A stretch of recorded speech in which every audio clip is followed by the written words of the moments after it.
اللہ تعالیٰ نے قرآن مجید میں امت مسلمہ کی غرض تاسیس جو بیان کی ہے وہ دو اصطلاحات کے حوالے سے. ایک اصطلاح ہے شہادت علی الناس، لیکون الرسول شہیدا علیکم وتکونوا شہداء علی الناس، تاکہ رسول ہو جائیں گواہ تم پر یا تمہارے خلاف، اور تم ہو جاؤ گواہ انسانوں پر یا انسانوں کے خلاف. اس اصطلاح پر یہاں گفتگو نہیں ہوگی. ہمارے اس منتخب نصاب میں سورہ حج کا آخری رکوع شامل ہے اور اس وقت اس اصطلاح پر گفتگو ہوگی. دوسری اصطلاح جو ہے وہ یہ ہے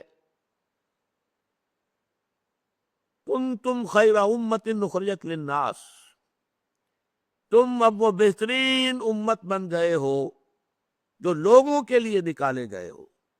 یہ بڑا نوٹ کیجئے کہ دنیا میں تمام اقوام اپنے لیے جیتی ہیں، اپنی مفاد کے لیے، اپنی عظمت کے لیے، اپنی قومی سربلندی کے لیے، ان کی بھاگ دوڑ، ان کی محنت، ان کی مشقت، اپنے لوگوں کی بہبود بھلائی، ان کی کفالت، باقی دنیا سے انہیں کوئی غرض نہیں ہے. لیکن یہ قرآن کہہ رہا ہے مسلمانوں تمہیں دوسروں کے لیے ہم نے نکالا ہے، اپنے لیے نہیں. اخرجت للناس کنتم خیر امت اخرجت للناس تأمرون بالمعروف، تم نیکی کا حکم دیتے ہو اور بدی سے روکتے ہو، وتنہون عن المنکر وتؤمنون باللہ، اور اللہ پر اپنا یقین مکمل رکھتے ہو. اور یہی اسی سورہ مبارکہ میں آل عمران میں یہ مضمون ایک اور مرتبہ بھی آیا. آیت نمبر 110 ہے سورہ آل عمران کی، جو میں نے ابھی سنائی آپ کو. کنتم خیر امت اخرجت للناس تأمرون بالمعروف وتنہون عن المنکر وتؤمنون باللہ. اور 104ویں آیت جو ہے اسی سورہ مبارکہ کی، وَلْتَكُمْ مِنْكُمْ أُمَّةٌ يَدْعُونَ إِلَى الْخَيْرِ وَيَأْمُرُونَ بِالْمَعْرُوفِ وَيَنْهَوْنَ عَنِ الْمُنْكَرِ وَأُولَٰئِكَ هُمُ الْمُفْلِحُونَ. اس آیت کے دو طرح ترجمہ کیے گئے ہیں. من کے لفظ کے اعتبار سے کہ من کا جو حرف ہے وہ بعض اوقات تبریزیہ ہوتا ہے، بعض اوقات بیانیہ ہوتا ہے. تو یہ اصطلاحات کے اندر جو ہے اس کی ثقالت کی طرف نہ جائیے، مفہوم سمجھ لیجئے. ایک ترجمہ یہ کیا گیا ہے کہ تم میں سے ایک امت تو ایسی ہونی ہی چاہیے، رہنی ہی چاہیے، جس کا کل کام یہ ہو کہ وہ خیر کی دعوت دے، بھلائی کا حکم دے، برائی سے روکے.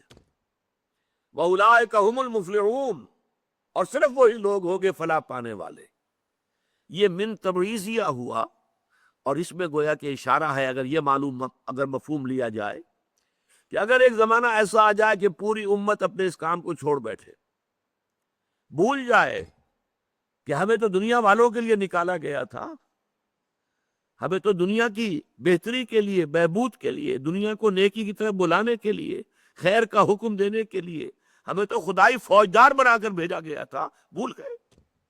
اور جیسے دنیا کی دوسری اقوام ہے، اپنے آپ کو بھی بس ایک قوم سمجھ لیا، اور اپنی فلاح، اپنی بہبود، اپنے مسائل، اپنی برتری، اپنی سربلندی، بس اسی کے بارے میں بھاگ دوڑ کرتے رہے. تو اس حالت میں بھی کچھ نہ کچھ لوگ تو ایسے ہونے ہی چاہیے جو جاگ جائیں کہ دیکھو ہمارا تو فرض منصبی کچھ اور تھا، اللہ نے تو ہمارے ذمے کوئی اور کام لگایا تھا.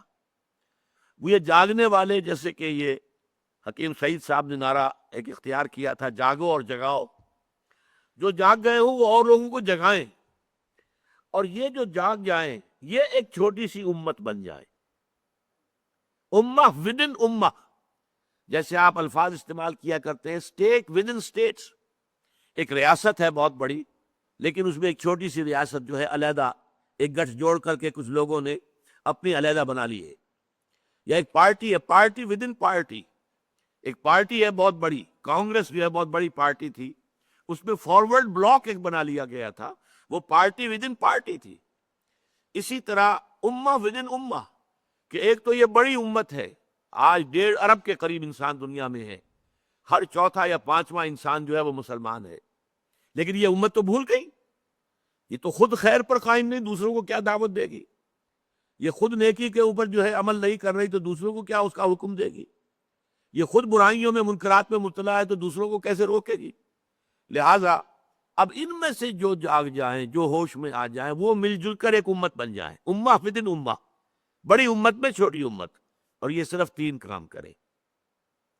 یدعون الی الخیر، خیر کی طرف دعوت دے، اور سب سے بڑا خیر قرآن مجید ہے. ہوا خیر مما یجمعون، سورہ یونس میں فرمایا تم دنیا میں جتنی چیزیں بھی جمع کرتے ہو، دولت ہے، مال ہے، اسباب ہے، اور بڑی طرح کا جو مال و اسباب گھر کا ہے، اعلیٰ فرنیچر ہے، بہترین برتن تم نے فراہم کیے ہیں، بہت ہی عمدہ جو ہے ڈیکوریشن پیسز کہیں کہیں سے لے کر آئے ہو، یورپ سے، افریقہ سے، یہ چیزیں تمہیں بہت محبوب ہیں، لیکن ان سب سے بڑھ کر زیادہ قیمتی شے قرآن مجید ہے.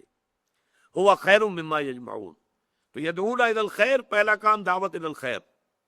ویامرون بالمعروف، اور نیکی کا حکم دینا. وینہون عن المنکر، اور بدی سے روکنا. واولئک هم المفلحون. یہ نوٹ کر لو، فلاح کا وعدہ اس خابیدہ امت سے نہیں ہے. وہ جو سو گئے، جو اپنا فرض منصبی ادا تو کیا کرنا تھا انہیں یاد بھی نہیں رہا، ان سے فلاح کا وعدہ نہیں ہے. فلاح کا، کامیابی کا، نجات کا وعدہ ہے صرف ان سے جو یہ 3 کام کرے. ایک چھوٹی امت بن کر امت کے اندر، امہ ودن امہ، اس کے اندر رہیں گے مسلمانوں میں.